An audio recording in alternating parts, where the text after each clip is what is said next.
Heading to Las Vegas to catch the action at Allegiant Stadium? Skip the traffic and the sky-high room rates of the Strip. Book your stay at the South Point Hotel, Casino, and Spa. The South Point is located just 7 miles away from the stadium, and it's a quick trip up the freeway, making it an affordable rideshare or taxi ride. And don't worry about getting here when you land in Vegas. We offer a convenient airport shuttle to get your getaway off to a stress-free start. Shuttles are also available on Raider game days for a small fee. So whether you're rooting for your team or seeing your favorite band in concert at Allegiant Stadium, South Point Hotel, Casino, and Spa is your ticket to all the excitement. This is speed. This is winning. This is losing. This is NASCAR in Las Vegas, the South Point 400, a NASCAR playoff race, October 10th through 12th. Get your tickets now. Sports by the book. Sports by the book. Sports by the book. Sports by the book, South Point Studio. We don't make stuff up here. I would only play the Pirates team total going under. What the hell happened to Minnesota's pitching? This total has really crashed without plumbing the lineup. I think this number's too high, but they're landing me the 6. Oh, I know. Caitlin Clark drives handle on the WNBA. Never mind all these Mickey Mouse other stations. We are giving you hands-on information.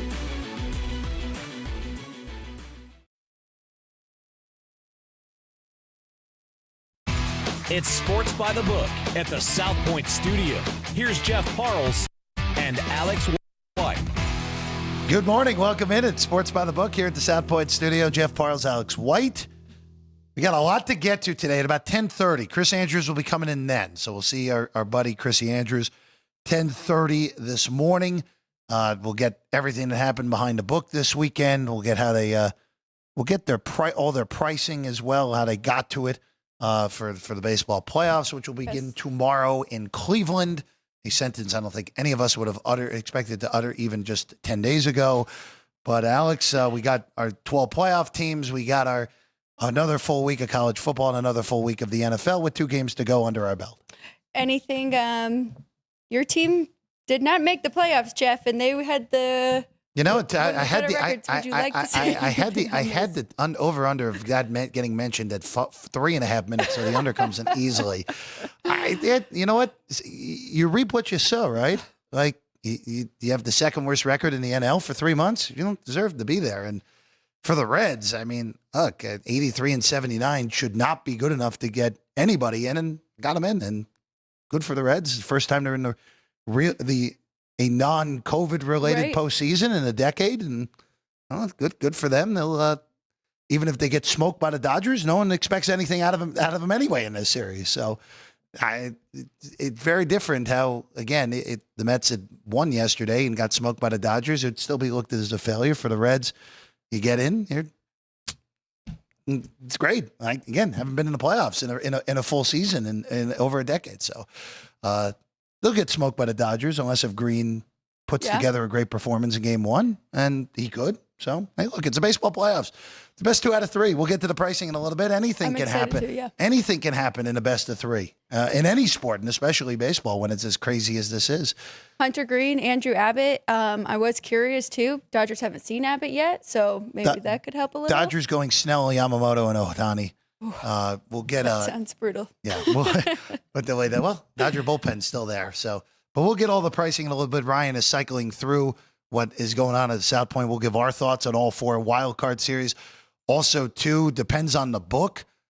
Some books have the Dodgers as the favorite, including here. Some books have the Mariners as the favorite to win it all going into the postseason. All right, let's go to the NFL tonight, though, Alex. Let's begin. No, we will not talk about a tie first. We'll save that for Chris. Ryan McCormick, by the way, with the perfect shirt for the last night's tie. But let's begin in Miami. Well, we got a New York team against a Miami team. Wonder how this one will go. The Jets and the Dolphins, someone we think has to win tonight.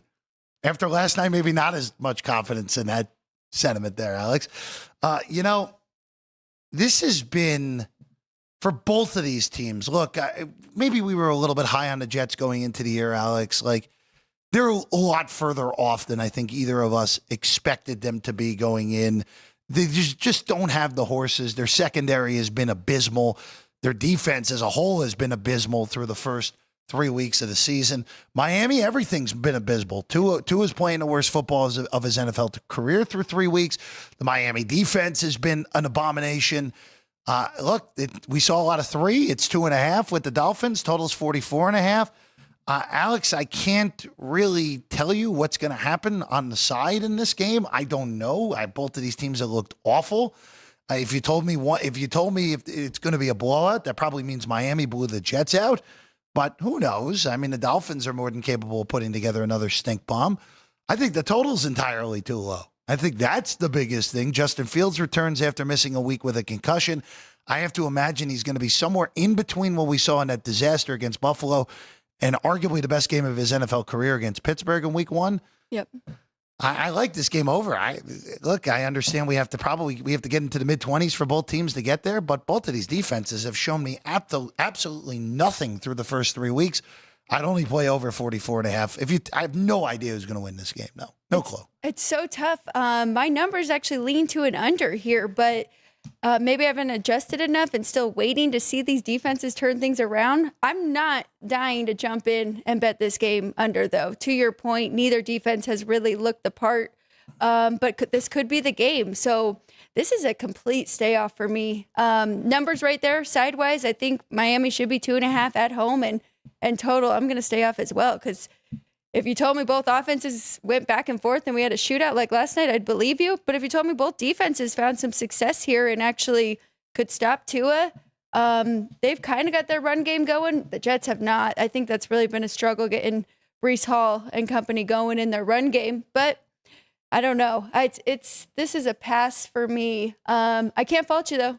If you're going over in it, that's for sure. Yeah, I mean, look, this is a very hard game to handicap here tonight, because when you'd say, all right, desperate teams, they're both 0-3, but both these teams have been as bad as anyone in the AFC, other than the Tennessee Titans, who are a special level of terrible through the first month of the season. They've been as bad as anyone else in that conference. I would argue they've been the 2 worst teams in the conference, other than Tennessee, through the first month. I know, going out on a limb, 0-3 and 0-3. Yeah, I get it, everyone. But I have no idea. I have no clue on the side tonight. It would only be the over. Real quick, props here at the South Point for this game, and we'll have some player props for both of this. Justin Fields to throw an interception is plus 125. I think that is a very good price if you want to take the yes here tonight on that one. Tua is minus 105 to throw a pick. Keep in mind the Jets have not forced a turnover since Barack Obama was president of the United States. No, it's not that far, but it's been 10 weeks. It's been since last year. They haven't forced one yet this season. They have been since Robert Saleh was that coach. Not that far, but it was Jeff Ulbrich. But it's been they can't force turnovers for whatever reason. They've had abominably bad fumble luck on top of it, but. I mean, Tua's been dreadful and has made horrible decisions all season long, including the one that ended the game in Buffalo last Thursday night. So minus 105 on the yes, minus 115 on the no. I expect a big game for Garrett Wilson tonight. He's 5.5 on the receptions here at the South Point. A lot of Mason Taylor props here tonight at the South Point, getting into the family flair. Of course, the son of Jason Taylor, who got to the Hall of Fame on the bulk of his career being a Miami Dolphin. I don't know, Alex. I think if we're going receivers, Wilson having a big game makes sense tonight. Yeah. Either Hill or Waddle, not both having a big game makes sense to me. It's just a matter of picking the correct one. Hill, by the way, receiving yard 67.5, Waddle 50.5 here at the South Point. It is always tough picking between those two, right? I think Waddle has definitely been the more consistent receiver for Tua. But yeah, I mean, maybe even looking deeper down and going for a running back with rushing and receiving in Achane, because, we have seen a lot of those short, quick passes from Tua. Really difficult game. I wish I had a bet on the side. I don't know. I'm curious to see, again, of these 0-3s, who looks worse here tonight. And it may be a matter of who is worse here tonight, a matter of figuring out the winner in this one. Jets and Dolphins. Dolphins 2.5-point favorites at home against Gang Green. Well, next up, Battle of the Oranges here tonight in Denver. Bengals and Broncos. Bengals were an absolute fiasco last week against the Vikings. Yep. By the way, we'll save this for Chris, but we might have a shock division winner in the AFC North when this is all said and done, and it's probably not going to be the Bengals. Let's just leave it at that. Might not be either of the teams we picked. Yeah, very much so the case. That's why we're saving it for Chris Andrews, Alex. It's 7.5 here with a total of 44.5. Denver, is it fair to say Denver's been a tough luck 2-1 or 1-2, I should say? Yes. It probably should be 2-1. You can say they lose one of the coin flip games against Indy or the Chargers, flip one of those results. I'd probably say more likely the Indy game more so than the LA game, but still they were leading with 5 minutes to go against the Chargers last Sunday. Correct. They haven't really been trailing in the fourth quarter. So the 7.5 feels like a lot because I just don't think the Bengals can. I don't think the Bengals are going to be anywhere near as bad as they were last week. It's basically impossible. This just is one of those that feels like it's inflated to me, where Cincinnati put together probably the worst non-Tennessee performance of this, or New Orleans performance of the season last week, and everyone wants to abandon ship. Jake Browning isn't terrible. He just had a terrible week last week. And for the Broncos, I have my concerns with Bo Nix. That is really the biggest concern. That defense hasn't been as good as you would have hoped the last 2 weeks. Maybe this is something we can talk about this week, Alex.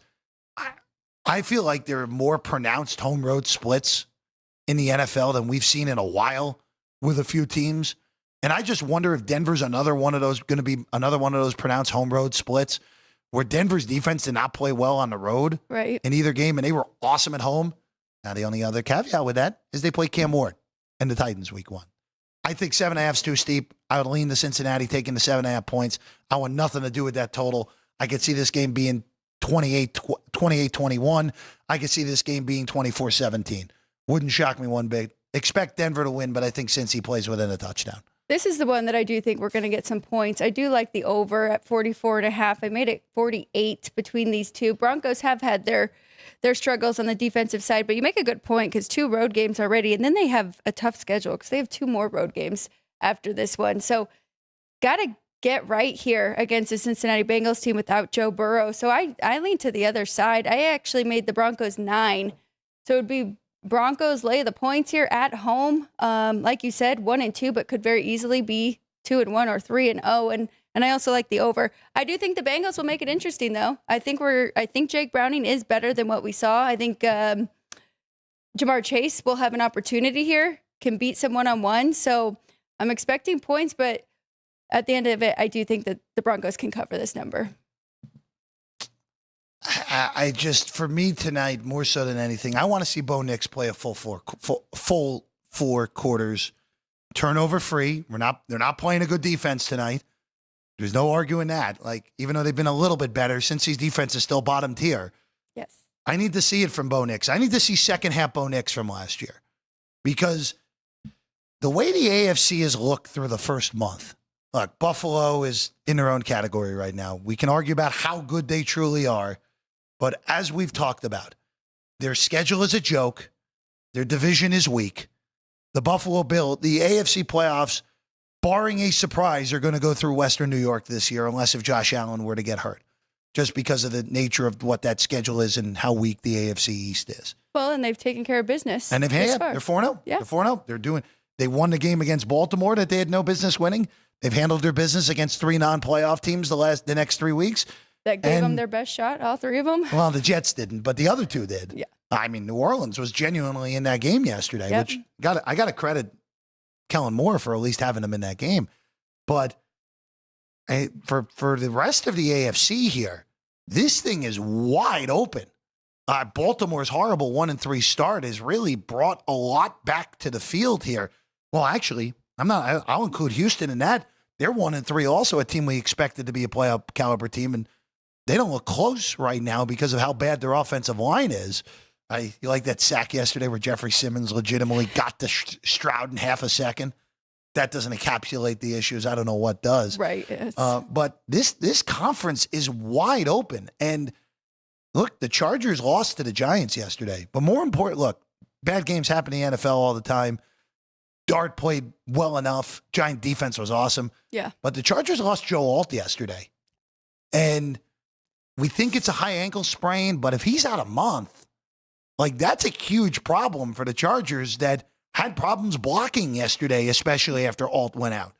The AFC North, Steelers are 3-1. They haven't looked particularly good at any point this year, but Mike Tomlin's Mike Tomlin. The Ravens are a disaster right now at 1-3. This Bengal team is still in it at 2-1, even though none of us really believe it. But this really is a Denver point more than anything where, hey, you're supposed to have a high-end defense. Show it. Show it in this game tonight at home. Show it moving forward. And for Bo Nix, protect the football. Because the Chargers have flaws. Even though the Chiefs have worked it back to 2-2, we know they're flawed. The AFC South is 2 teams at 3-1. Do we trust Indianapolis or Jacksonville fully at this point? Even though the Colts very easily could have beat LA yesterday, I still don't. Denver can be as good as anyone in this conference other than Buffalo in the regular season.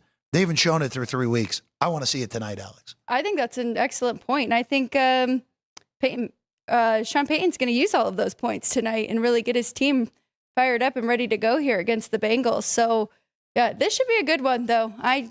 I don't consider the Bengals dead just yet. Like you said, Jake Browning's better than what we've seen. But, yeah, I think this could be a statement game here for the Broncos. By the way, we're real quick. One last point on how ridiculous the whole AFC is right now. Steelers are 3-1 with a 96 with a -2 point differential through 4 games. Okay. Denver, by the way, +4. Same as the Ravens there. Yeah, Ravens also. Well, Pittsburgh's only allowed, what is that, 35 less points through 4 games than Baltimore. We'll get to Baltimore and Pittsburgh later because very curious Chris's thoughts. And, of course, we'll have our power rankings on Wednesday to see how everything changes. I will not have Pittsburgh in my top 10, even though they are at 3-1. I don't think I will. I don't think I will. No, I will. Baltimore, I'm still trying to figure out what to do with. All right, let's go to the baseball postseason. So we have the brackets. Let's start on the National League side of things here, Alex, where again, the story of the weekend, the Mets complete their slow motion collapse to allow the Reds to sneak in the back door. And the biggest beneficiary of that has to be the Los Angeles Dodgers, who right now are the betting favorites here at the South Point at +375 to win the whole thing. Them and Milwaukee and Philadelphia are 3 of the 4 favorites, along with Seattle. But for the Dodgers, look, I understand seeing Hunter Green in Game 1 is not going to be easy for LA. But the Dodgers, the Reds just don't have the horses, more likely than not. But the Dodgers are -280 to win this series here at the South Point, Alex. That is a big price in a best-of-3 series. Now, I don't think the Reds will beat them in the best-of-3. But if Hunter Green wins Game 1 against Blake Snell, which we can't say which is far from impossible here, there's a path for Cincinnati to pull the mega upset. Now, they'd have to go to Philly. Again, the winner of the series goes to Philly. If it's Dodgers-Phillies, I think the winner of that is going to win the World Series, Alex.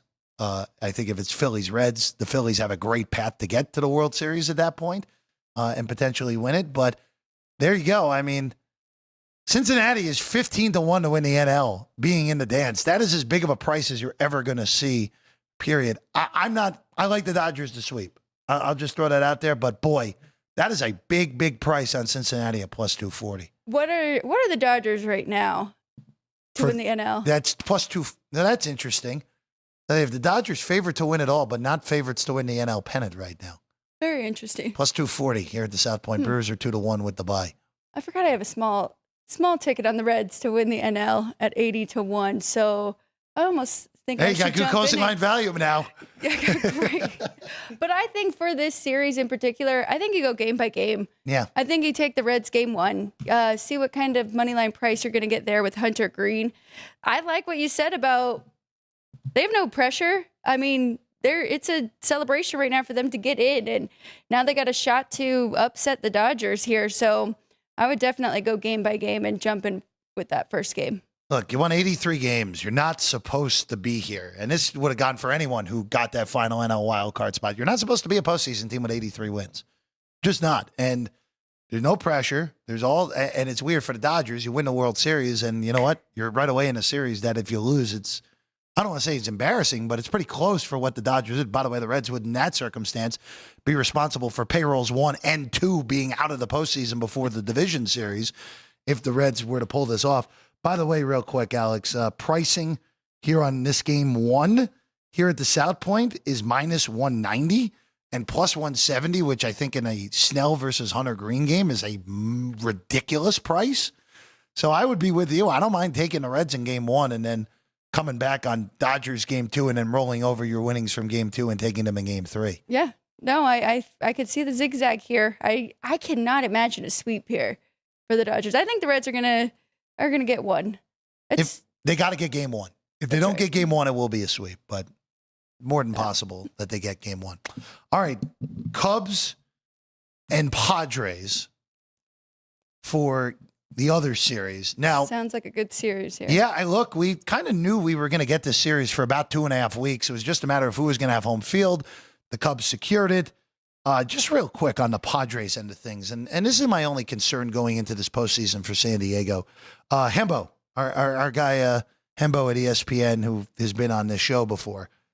Playoff teams versus playoff teams, win-loss and run differential.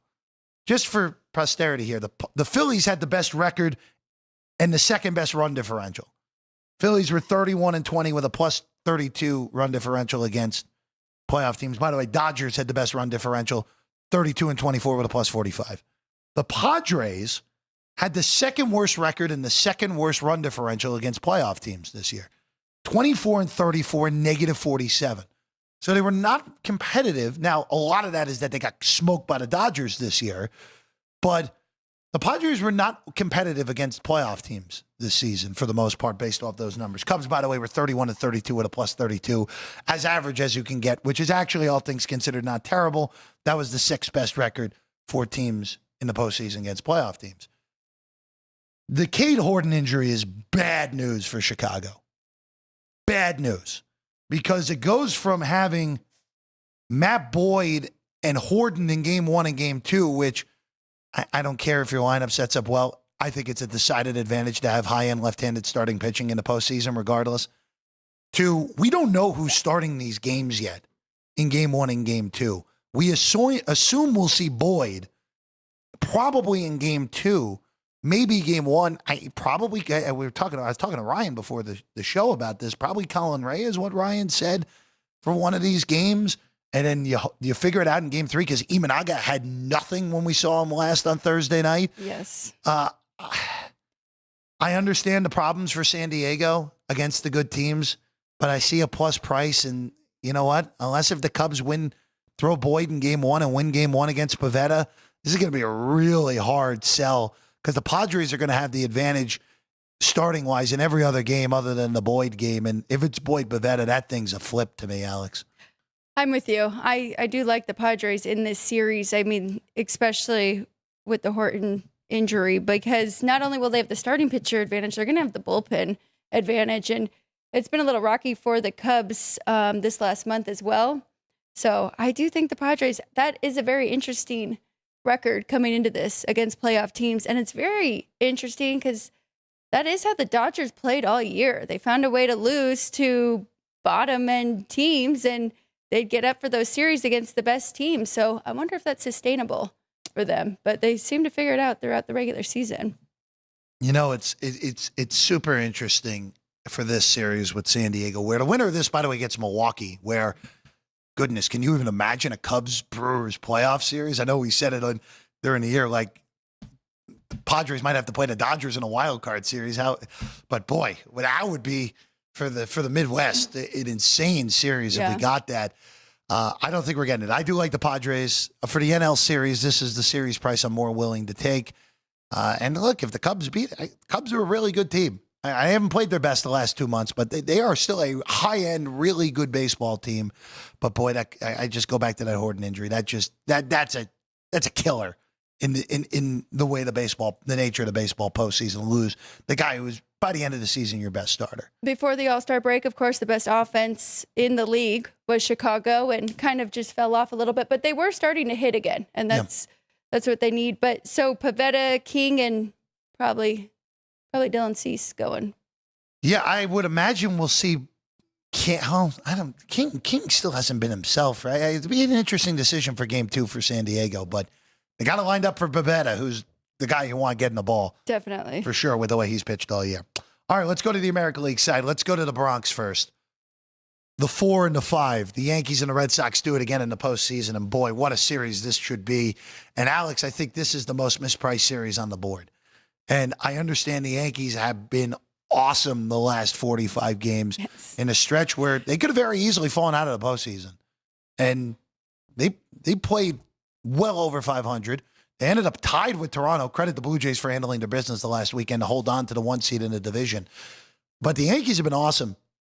And it's all lined up for them to, all right, beat the Red Sox, beat the Blue Jays, and have a chance to make the World Series for the second consecutive year without Garrett Cole even available for a single pitch this year, which would be a hell of an accomplishment. And for Aaron Boone, has been much maligned through his career to get this has been his best managerial job by far to me. But with that said, the Red Sox, and I don't like the Alex Cora, no one believed in us nonsense. I picked you to make, and now no one cares about my picks, but I had the Red Sox in the World Series going into the year. About 65% of experts between ESPN and MLB.com had the Red Sox in the postseason. Wow. A lot of people abandoned ship when they traded Devers, but that ended up being the ultimate addition by subtraction. If the Red Sox win, and this, we talked about how key it is for Cincinnati to win game 1. If the Red Sox win game 1, and it's Crochet against Fried, which is a damn even pitching matchup, this lines up where even though the Yankees probably have a pitching advantage with Rodon against whoever Boston throws in game 2, this lines up for a pretty good spot for the Red Sox. And the Red Sox have won the season series. They play the Yankees great all year long, except for that last series in Boston. I like the Red Sox at plus 155. I think that's just too steep when it's all said and done. I thought this probably should have been about minus 140 on the Yankees. But in the end, I'll take the price. This is my favorite dog between the 4 series here. I'll take Boston. And boy, if you're Toronto, you want to see Boston over the Yankees, even though the Blue Jays have owned the Yankees this year. Right. I think that flips around if the Yankees get the Blue Jays in the postseason. Well, that's the case for both of these, right? Yeah, they the played Red Sox actually 9-5 against the Yankees in the regular season. So I wish they had Roman Anthony. Yeah, that's the thing that hurts still, right? It is. That's my only hesitation. But I do think you're right, and I think it might be Brian Bayo going in game 2, which I might give a slight edge over Carlos Rodon, even though he has been very good this year. So I think they're in it. I really do. And I don't think the Red Sox have fallen off. I mean, they kind of did it for a few games without Roman Anthony as the leadoff guy, but then they figured things out. So I do think this price is a little steep here. It's a big price. By the way, game 1, Yankees are minus 130, Red Sox plus 15. Yeah, be Crochet if anything for game 1. We'll have our full bets tomorrow on the show. Awesome in the last few starts, but I still think that Garrett Crochet is slightly better pitcher. Hey, look, this is a dynamite pitching matchup. Dynamite. It's tough, yeah. Who has their stuff that day, really? Yeah, dynamite for game 1. We'll have our full picks for game 1s tomorrow, and we'll have our full picks, period, for the postseason, even though we're kind of telling you where our heads are at right now. All right, Tigers and Guardians. Now, look, what Cleveland has done in the months of September defies all logic at all, period. I mean, Cleveland was a bottom-tier team completely out of this a month ago, and here they are hosting, in the postseason, they won the division. They won the division again, and they didn't even need the tiebreak. They won it by a game. With that said, if the Guardians are going to get through this, they more likely than not are going to have to beat Tariq Skubal for a 3rd time in 2.5 weeks, which feels pretty darn tough, Alex. But this team has defied logic over the last month. The Tigers are just the 2nd team in postseason history to go 3-13 in their last 16 and still make the postseason. So, I think the pricing's fair that Detroit is a small favorite. I get it. Skubal is going to have an advantage over anyone who pitches, and the Tigers they're probably going to be a pick in most of these games. But boy, it's hard to go against the Guardians because all logic is thrown out the window at this current moment on this series. And I hear you. I can't disagree with that, but come on. If Scooble didn't have that weird under the leg toss thing, right? Then I think he would have got him the last time. You didn't like the center snap? So I think that I think you got to go game one here with the Tigers and then maybe zigzag, because I think it's going to be pretty tough for Detroit to sweep them in this one. It might just be kind of mental now, especially coming into this, losing so many, to Cleveland coming into the postseason. Whoever wins this series, I do not like against Seattle. That's all I'll say. I think we talked about all September long how important it was for Seattle to get, well, not as much Seattle, but for Detroit especially. We talked about how important it was to get the bye, to get the rotation all set up so Scooble can go twice in a division series. They've lost that. Yep. They've lost that. And for Cleveland, at some point the Magic's going to run out. And the Mariners are they saved their best ball for last. Yeah, they did. So They're credit to the Mariners for that. By the way, they're their odds here at the South Point. Dodgers still your betting favorites, plus 375.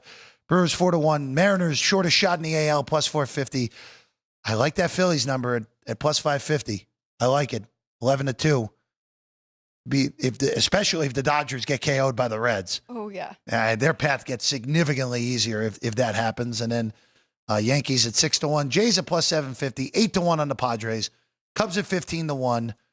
Guardians, Red Sox, and Tigers all at 25-1. Might be a little long on the Red Sox, but the Roman Anthony injury looms large. And the Reds, the long shot, 30-1 to win it all here at the South Point. All right, we're going to take a quick break. We're going to look at the weekend that was to end the show here today. Our good friend Chris Andrews in studio to wrap it up here on a Monday. Sports by the Book, South Point Studio.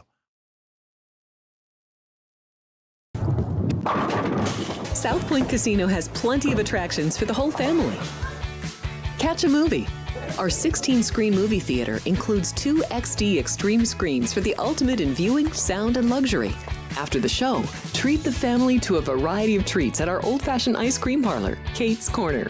We scoop up a variety of creamy concoctions, including smoothies, hand-dipped cones, milkshakes, malts, sodas, and sundaes. At Kate's, there's something for everyone. And if you still got time to spare, our bowling center might be right up your alley.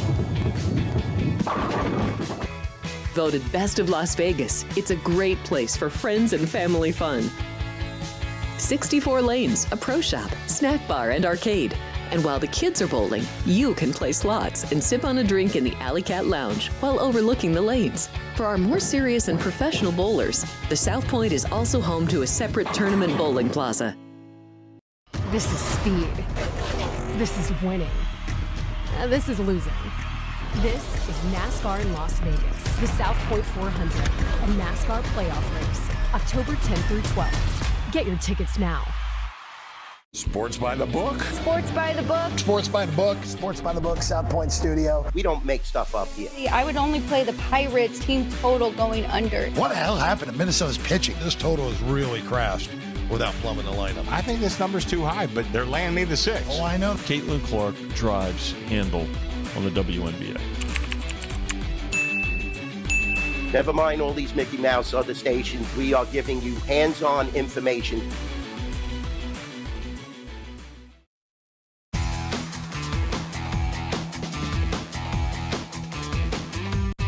Again, it's Sports by the Book, South Point Studio with Jeff Parles, Alex White. And now joining us also, by the way, make sure you vote in the poll. You got a little more time to do that. We'll get a ticker trivia by City Lights Shine at the end of the program as well. But with us now, our good friend Chris Andrews, Sportsbook Director here at the South Point. Chris, good morning. Morning. In honor of Marc-Andre Fleury this morning as well on the polo. Yeah, they did it right. Yeah, they really did. Even everything they did, even like when he was done, the team stayed back. You know, it was just Malkin, Crosby, and Letang went and congratulated them. They did a shootout at the end of the game, even though they didn't need it, you know, just to kind of give him a shot, you know, to see what he could do, and he did well. And guys were, I saw the interview afterwards.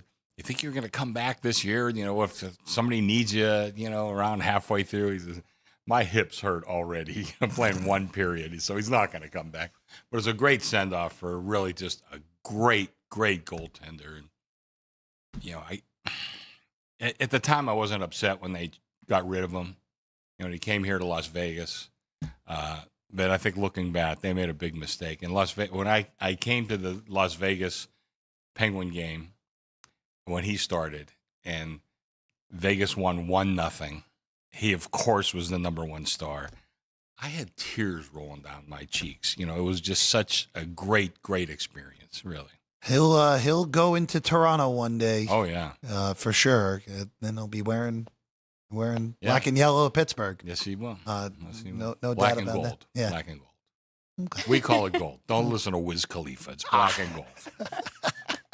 Speaking of the other Pittsburgh team. Yeah. That wears the same colors, Chris. Yeah. The Steelers are 3-1. Yeah. They win in Dublin in early morning football for us here on the West Coast. You know, Chris, it's only 4 weeks. They go into the bye, the early bye. Yeah. They win it was an underdog victory for Pittsburgh yesterday. This has the feel of the classic Mike Tomlin special this year. They have a negative point differential through 4 games.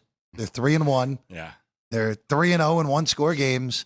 Rodgers has been more than good enough through the first month. Yeah. The defense, when they had to have it yesterday, TJ Watt finally made an interception, was stellar.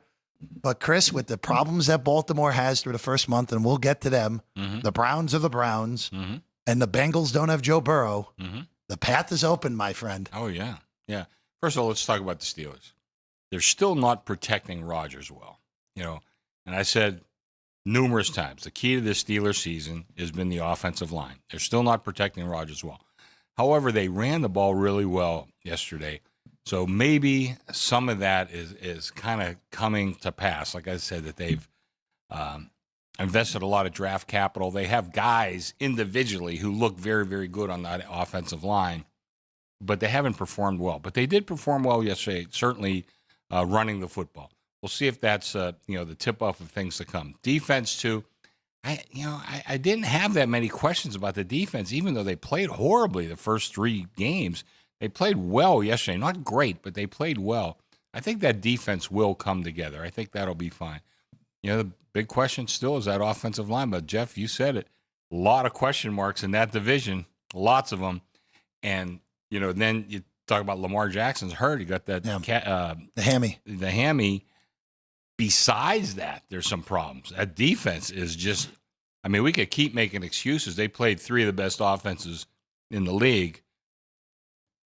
But still, the numbers are the numbers. You know, you get into the playoffs or whatever, you're going to have to play great defense to win these games. And right now, they don't look like they have it. And I listened to Rex Ryan this morning talking about how it's not just the personnel. The whole system looks like it never has for, the last 15 years or so that this Ravens of defense has played great. Going back even to 2000, so 25 years.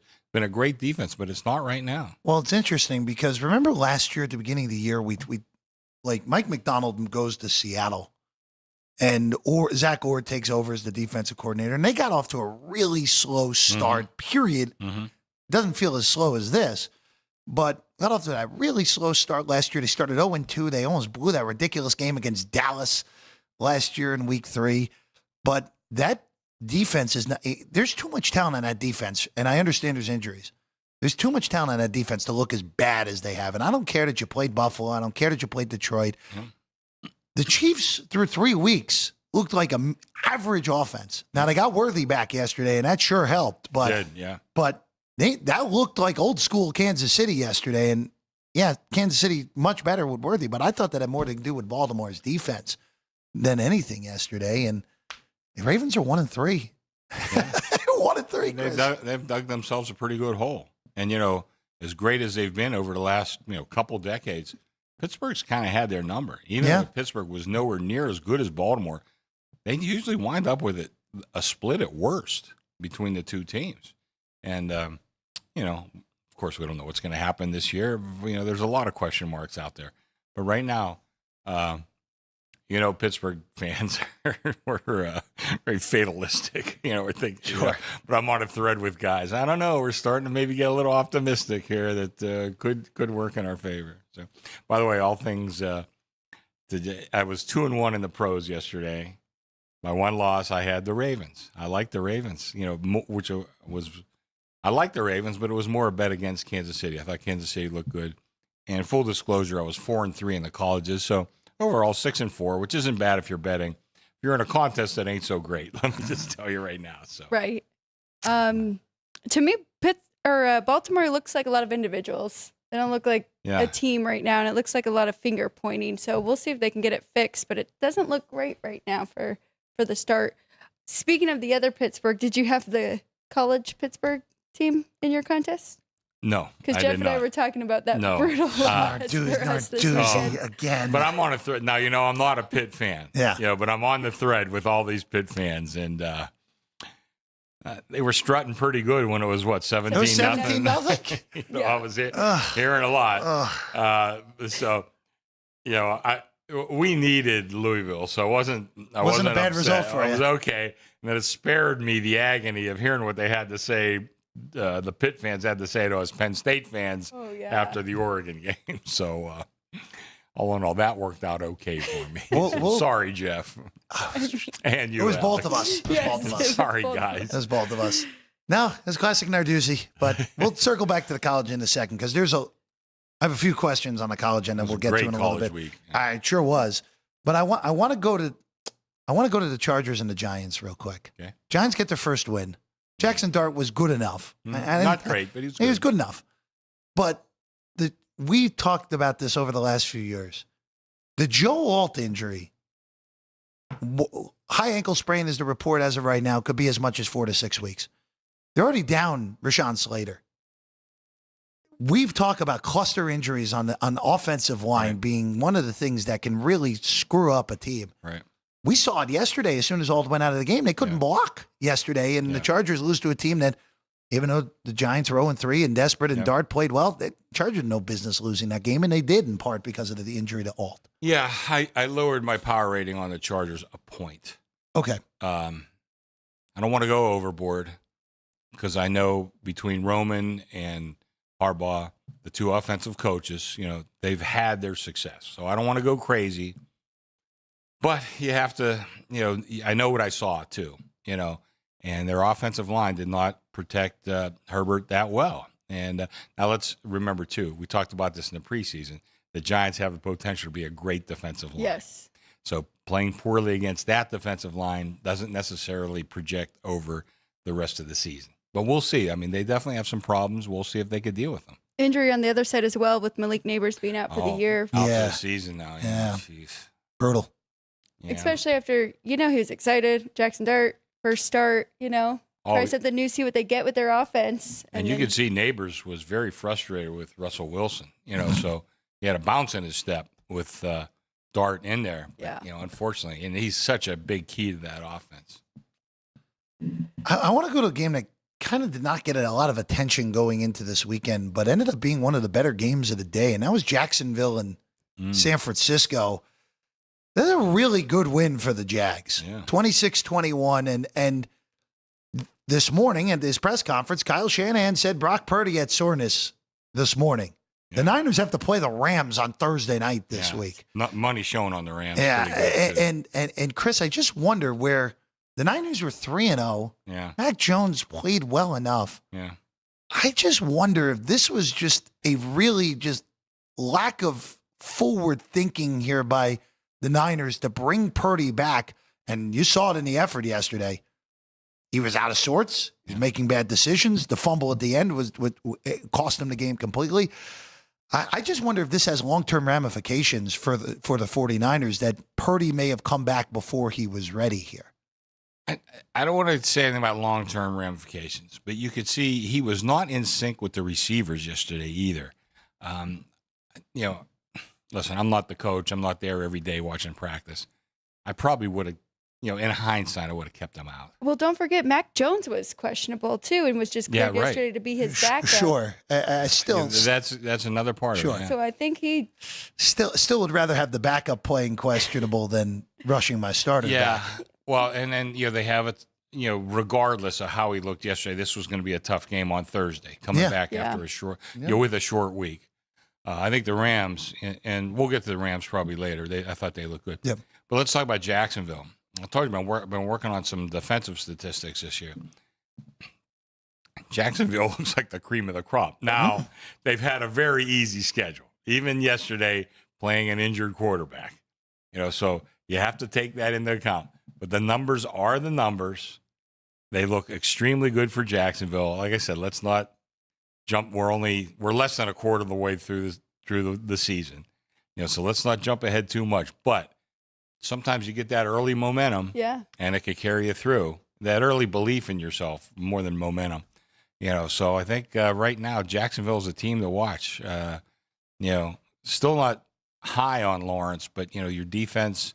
If your defense plays well, that can make things a lot easier on your quarterback. And listen, he's never really had great coaching, and I didn't know much about Cohen going into this year, but and Robert Saleh wanted to fight him yesterday, so that's a good sign. I think that Cohen's probably doing pretty good. Right. So Jacksonville, they've had a lot of turnovers, right? Created turnovers on the defensive side. They've created a bunch, right? Yeah, so a bunch, right? They have. No, hey, look, the AFC side, with how bad, even with a win yesterday, how bad Houston has looked. Yeah. It opens the door. You like the sack yesterday where Jeffrey Simmons got to Stroud in less than half a second?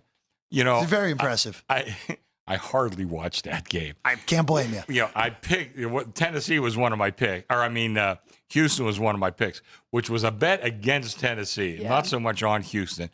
And we got flooded late on Houston money. I closed the game 7.5. I was the only 7.5. When I went there, I was the only 7.5 in the market.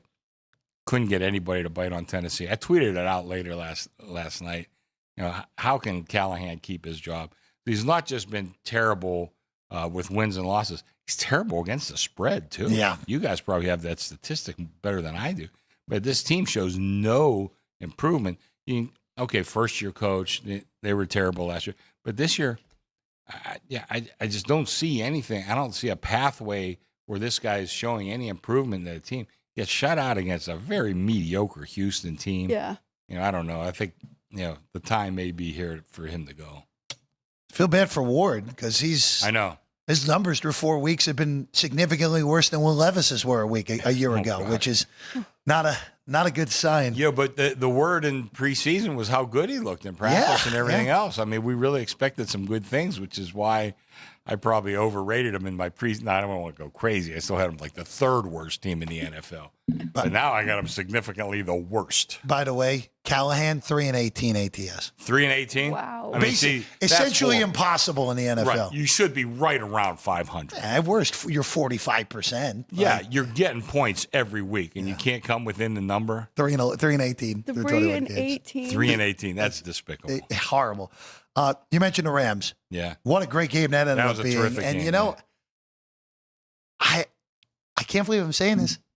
I think Indianapolis completely gave this game away. Oh, I completely, for sure. completely. The Adonai Mitchell nonsense with losing the ball before going into the end zone. He had a bad penalty. He had the bad penalty on the Taylor run that would have given him the lead late. But boy, it's weird to say in a game Indianapolis loses, but I feel pretty darn good about the Colts at the current moment. I feel real good about the Colts. Yeah. I think they played really well in not a terribly hostile environment. It's still a road game against one of the best teams in the NFC. Little thing that I really liked when the Rams scored, Stafford sprinting down. He's a 36-year-old guy, been through a lot. Yeah. Sprinting down to the end zone to congratulate the team, and I think that's a good sign for the team. To show your veteran quarterback is still all in and enthusiastic about this team. So I thought, I thought the Colts were very impressive, but I was impressed with the Rams too. I think it's a very legit team, going to be around all year. Those are two playoff teams. Yeah. Look, it's early. Look, Daniel Jones could fall apart. Like it could happen, but for the first month. Indy, there's an argument to be made. Indy's been the second best team in the AFC through the first month. I'd have to look at it a little bit, but Shane Steichen is just a good coach, and sometimes, you just need the coach and the quarterback to just kind of be in sync. It looks like these two are in sync.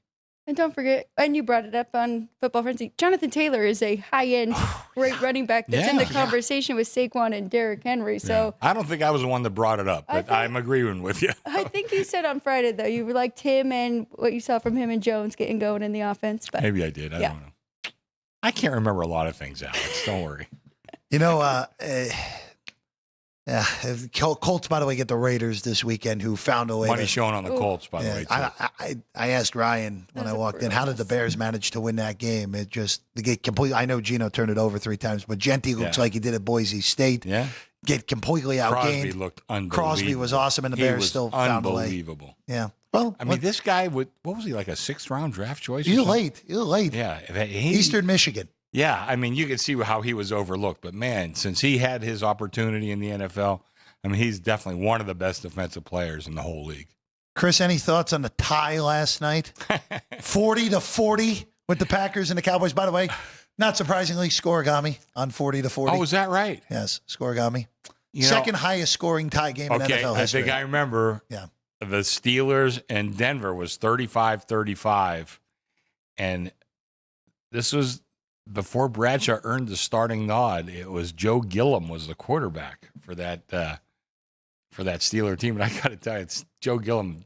I think he turned his life around. He had a bad drug problem, and that's what cost him. Because, I mean, he had a chance to be the Steelers starting quarterback until, Joe Green pinned him up against the locker when he found out he was at a game high. And that was kind of the end of Joe Gilliam. But I think he's turned his life around, so God bless him. But I think it was 35-35, Jeff, if I'm not mistaken. So it's funny. We had that as our trivia question last week. Oh, is that right? Actually, Vince was all over it because that was the first tie in the modern era of the NFL. That was the first tie in the Super Bowl era. Right, went through overtime. Yep, went through overtime, ended up tied with no one scoring. Is that the score, 35-35? That was 35-35. Yeah, I remember it well. Yeah. There you go. But, I just ask you with this, because we get excited about teams that look awesome the first 2 weeks. It happens every single year. Right. The Packers, after that domination against Detroit, and then they totally manhandled Washington in week 2, have flipped around and lost to Cleveland, and then gave up 40 last night, and they were pretty lucky in the end to get the tie at 40 apiece. Boy, at home, the guy running the clock. Know. The Patriots clock operator was nowhere to be found, Chris. Man, oh, man. I mean, all you needed was one more second. That guy couldn't have delayed 1 second. Because I'll tell you, it was right there. And it was mentioned today, Rex Ryan talked about it, that last 3 plays, they did not line up right. No. One, and I'm sitting there by myself. My wife's out of town. Those receivers are not covered. I mean, they're not covered. They could have called penalties on any one of those. And you could have got a 10-second runoff. Yeah, it would have ended the game on the last 10-second one. runoff. I mean, I don't know. That was not good. But, Jeff, to your point, and I said it early on, don't let week 1, I need to go to week 2, don't let week 1 be a referendum on how these teams are for the year. You looked at, in the perfect example, Green Bay and Detroit. We all lowered Detroit, including me, in our power ratings, thinking that the fact that they got, new coordinators and, maybe Goff's, a little inconsistent over the years, but he's a pretty good quarterback. But maybe he's kind of, maybe we've seen the best of him. But we lowered Detroit. We raised Green Bay to, a lot of guys had them, certainly maybe top 2 teams in the NFC. Yeah. I think I probably fell for that myself, but here you are, last two weeks, they lost to Cleveland, terrible team. And tied. By the way, that tie worked out perfectly for the book. I was going to ask sure it did. What that meant for you guys. Guys teasing Dallas teased it down to -0.5, quite a bit. For Green Bay, yeah. Or Green Bay teased it down to -0.5. And then we got rid of a lot of it. Just to offset it, gave a lot of Green Bay on the money line to guys, and didn't have to pay those guys, didn't have to pay the teaser guys. So worked out well. It was a good game for us. But I walked out of there feeling like a little empty, Oh, everyone. I think last night was the most empty I think everyone's been after a tie in the NFL. For a great game. It was an amazing game. Well. To your point, though, I was thinking that throughout the entire game, just thinking about the week before, what the Bears did to the Cowboys. They kind of had the same thing in the first half, and then they just ran away with it, right? 31-14. And then the Packers, but I guess it was a very emotional game for everybody, and Micah Parsons returning. So we'll see, but keeping an eye on the Packers to see how real they are. It was really that stupid turnover by Love at the end of the half, right? Like, Green Bay could have really, I don't mind going to try to score points, but you can't turn the ball over in that spot. And then no one stopped anyone in the second. I think we have some questions about Love. I mean, I think the talent's there, but so much of quarterbacking is beyond just talent. It's a lot of decision making and having confidence in your team. Is I don't know. We have some questions. At least I certainly do with Love. I mean, going into overtime, I thought for sure Dallas had it because I'm like, if neither defense can stop anyone, I trust Dak over Jordan Love right now. Yeah. At this point in their career. Well, Dak's playing great too. He is. He's playing great. I'll ask you: would you have gone for it on the 4th and goal at the 3-yard line if you were Dallas? No, I think they played it right. You think they played it right? Yeah. That's a very interesting decision. Okay, here's another thing though. In overtime, I know in college football in overtime, you let the other team get the ball 1st. Mm-hmm. Shouldn't be that way in the pros, because let's say you score, they score. There might only be one more possession. If you went possession, you get that 3rd possession. That might be all you need. That is true. You gotta get the first possession. You gotta weren't. get the first possession. Someone else on Twitter was making that point last night. Oh yes, guy who's got a half a brain. It was Rufus, right? Peabody, Okay. yeah. I knew it was someone very smart. I know if I'm going to follow anybody with statistics So, and logic, Rufus is right up there. It's interesting because the only argument against that would be if someone goes down and gets a touchdown, kicks the PAT, and you answer back, you have the option to end the game with the 2-point conversion. Jeff, this is sports. There's nothing absolute. Of course. Of course. But Rufus pointing it out, I don't mind following Rufus. I can tell you right now. Rufus is a lot smarter than all of us. There's no argument on that. College end of things. Yeah. I want to start on Friday night real quick. Okay. Because it feels like the first time in a while where every single sharp bettor I knew was on Virginia, and it got home relatively easily. The only real worry was, please let Virginia get the ball first in the second overtime. That was the only thing. Yeah. But, this is another one of those where Florida State clocks Alabama week 1. We'll get to the Tide in a second. Yeah. And the AP voters get insanely excited and put them basically in the top 10 immediately after that. And now they play their first true road game and they lose to a Virginia team that's fine. I don't think they're overpowering. I think Morris is good. But I don't know. I mean, Florida State plays Miami this weekend now. Okay, let me just tell you. I think I said on Friday's show, I had Virginia underrated. Yeah. Now, Morris is good. I very good. didn't really particularly like him that week, but I had to go through my numbers. Like I said, when I do my first evaluations, it's my first draft. On my second draft last week, I said, man, Virginia, I'm kind of missing the boat a little bit on their offense. That offense can really score some points. So we went in needing Virginia pretty good in that game. I was okay with that. Mm-hmm. But I got to tell you, I kind of like Florida State this week. I think that number's a little bit too high. What's it, 4 now, pretty much? I thought 4.5. Yeah, it might be 4.5. 4.5. I think I like the dog. That's my an early lean towards the dog there. Well, I think Bear tweeted something that this is a worse case for Miami now with Florida State losing because it's a desperate. And Bear knows that Miami team pretty good. Yeah, too. and they're going to be very prepared for this one. Right now, 4.5 and 4. 4.5. Yeah, at home too. I got to lean towards the dog. Yeah, those Florida State fans are nuts. What makes you say that? Watching 50 years of football, Jeff. That's why I say that. All right. Well, I owe Ty Simpson an apology, at least for the time being. That was as good of a performance as we've seen from a quarterback against the high-end team we've all year. I got to give Bama their due. I'm going to take your word for it because I was watching that the Oregon Penn State I look, Bama, that was very impressive. And you know what? Alex and I were talking about this morning. The SEC is absurd of how good it truly is at this point. And this goes for Ole Miss and LSU also, where credit to Trinidad Chambliss again, who looked awesome in the win for Ole Miss. The SEC, Chris, you have them as the favorite in the prop at the moment.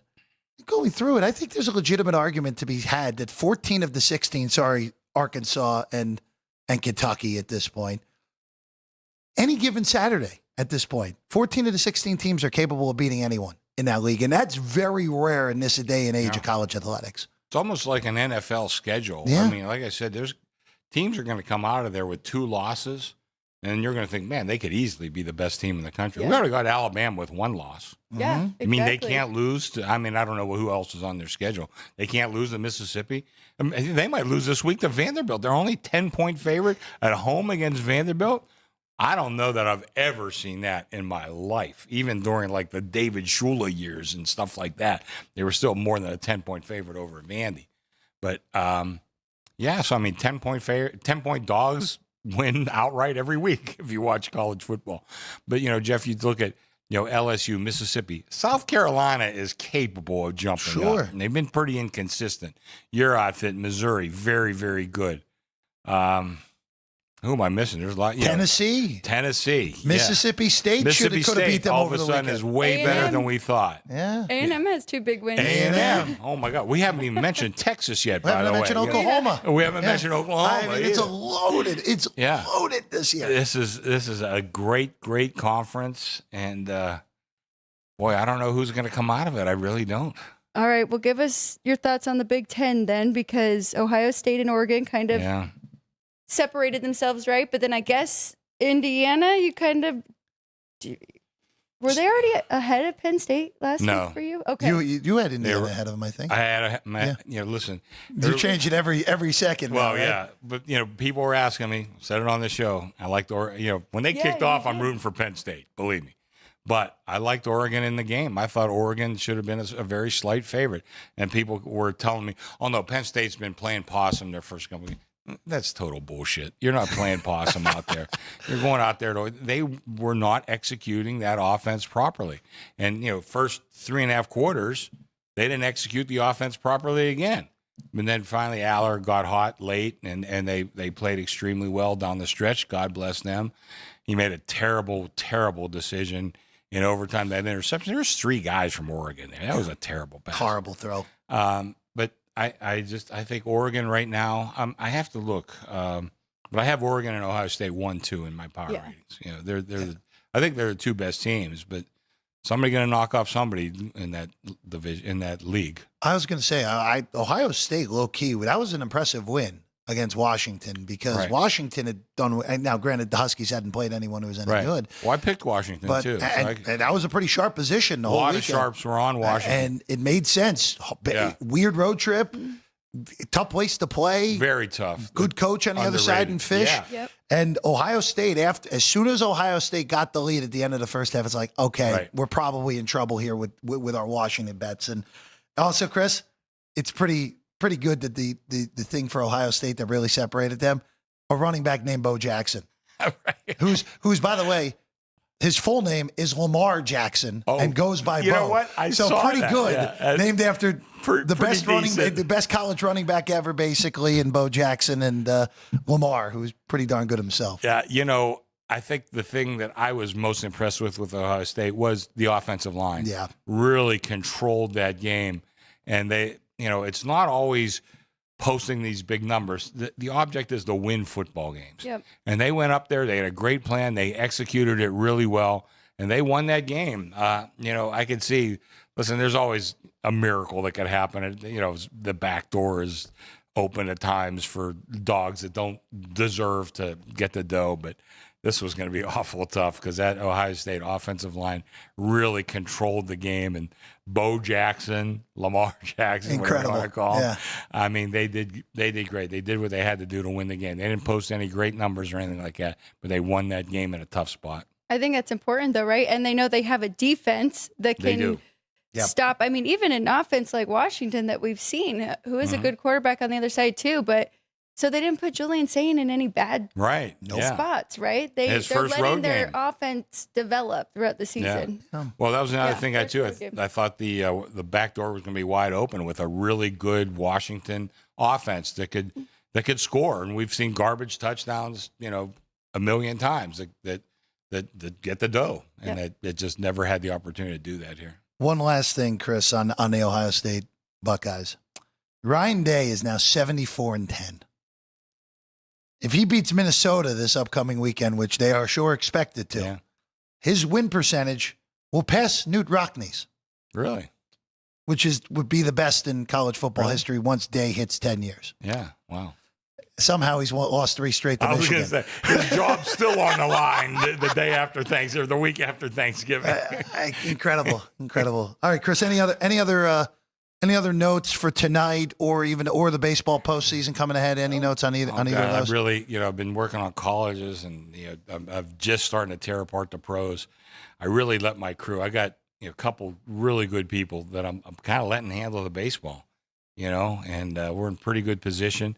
I hate the fact that I have to root against the Padres because I've always kind of liked that team. But we're in a bad spot with the Padres. That's really the one team we're kind of sweating. And I think they're live too. So Padres small dog against the Cubs in the NL Wild Card Series. Chris Andrews, sportsbook director here at the South Point, with us every Monday. Chris? Yeah, pleasure being here. I got a lot of work to do. I That's know why I was a half hour delayed. No, so. we appreciate you having any time for us on these Mondays. We know how crazy they are moving into the week. All right, we're going to take a quick break. When we get back, we'll have Alex's whiteboard. We'll also have the trivia answer presented by City Lights Shine and the poll.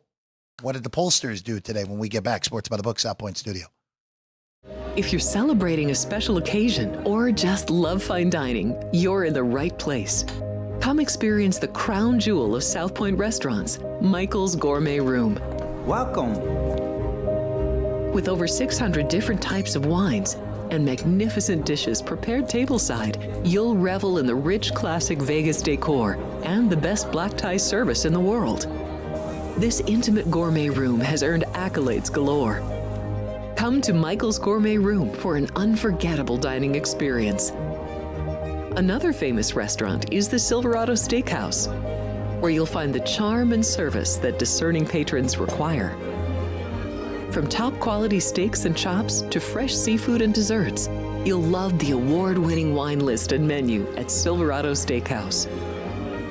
Steak lovers have even more options with primarily prime rib. Catering to hearty appetites, the menu features a variety of flavorful prime rib cuts, dry-aged to ensure tenderness, and then seasoned and slowly roasted. Although prime rib is our specialty, it's not the only thing on the menu. There's something for everyone.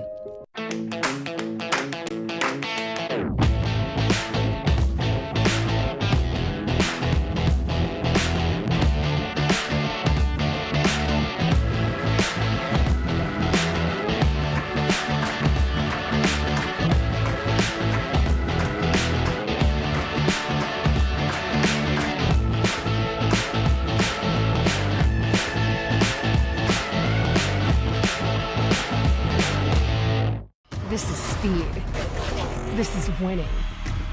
This is losing. This is NASCAR in Las Vegas, the South Point 400, a NASCAR playoff race, October 10th through 12th. Get your tickets now.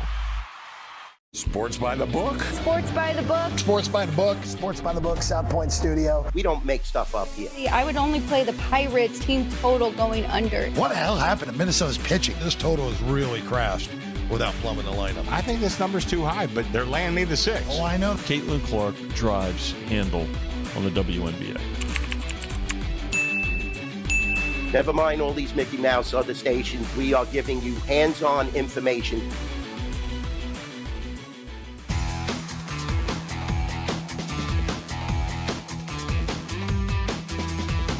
Welcome back in Sports by the Book, South Point Studio. Alex is getting ready with her whiteboard here for tonight.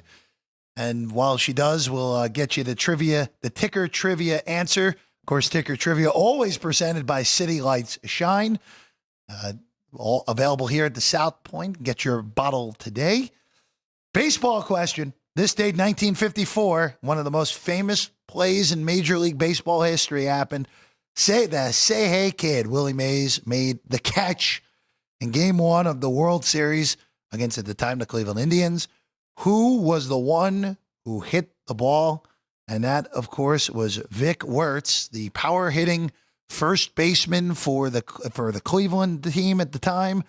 Drilled it over 400 feet. Alex, it was over 500 feet in that dead center at the Polo Grounds, a stadium not made for baseball. Of course, it was made for polo, where the Giants played until they moved to San Francisco. Mays made the insane catch, prevented Cleveland from taking a lead. The Giants would go on to win 5-2. They would go on to sweep the 1954 World Series in what would actually be their last title until that run of 3 and 5 years in 2010, Alex. Wow. Very good. I wonder if anybody had guessed in the chat, Ryan. Did we get any? Well, Chris got it. We asked Chris off the air, and Chris got it in 5 seconds. So Yes. can we give Chris Andrews the win today? That's right. We'll give Chris Andrews the win here today. Ryan, anyone get it right in the chat, though? No? No? Yeah, so all Chris Andrews here today for the ticker trivia answer from City Lights Shine.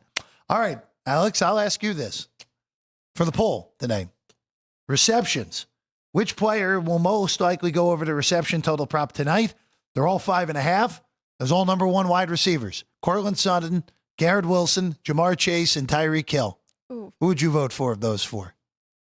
I don't want to go against my, well, I guess I need some on both sides. I would go Jamar Chase. Next would be Garrett Wilson. Oh, there you voted with the poll. Jamar Chase was first. Garrett Wilson was second. 40% on Chase. Plurality, but not the majority for Chase, and then 30% for Garrett Wilson. I would go with Garrett Wilson here tonight. That is not a homer pick, but the Jets have no one else to throw to. So, and Miami's defense stinks, especially in the secondary. So, probably a big game for Garrett Wilson here tonight. I need 21 points in my fantasy league from Garrett Wilson tonight. So, again, no one cares about your fantasy team, Jeff. All right, Alex, whiteboard here today, and we're going same game teaser in here tonight, Alex White. I do like to do these on the standalone games. So tonight I'm going to take the Broncos, have to win by 2. I'm going Broncos minus 1.5, and then I'm going to go over, tease that total down a little bit, and go over 38.5. So You over could probably do that. and favored in Over the Denver and game. favorite, yep. You could probably do that in yours. You could take the Jets up. You know what happens if I do that? Miami wins 44-10, and the game goes over the regular total, and the Jets lose by $1 billion. Yeah, you just like the over. Yeah, I that would be the only look here tonight, and tomorrow I'll put some series prices on here because the only series that will be started by the time the show ends tomorrow is Cleveland and Detroit, which I do not have a bet on. I do not have a bet on that. Do we know what it is right now for game 1? Yeah, Scooble's like minus 160. Jeez. Yeah, Scooble's big favorite in game 1 for Detroit. So we'll talk about that right out of the chute tomorrow. We'll get our 4 playoff games tomorrow. We'll talk about Monday Night Football, of course, our college football power ratings, which will be significantly different again here this week. This might be my bigged swap change around. Yeah. From like 5 to 10, I think. Well, I had some motion as well, Alex. I had to put Alabama back in there, so we'll go from there tomorrow on the show. All right, we're back tomorrow. Ryan, Vince, Drew Dog, and thank you all as well. She's Alex. I'm Jeff. We'll see you tomorrow, 10 a.m. Pacific time, right here, Sports by the Book, South Point Studio, live as always from the South Point Hotel and Casino.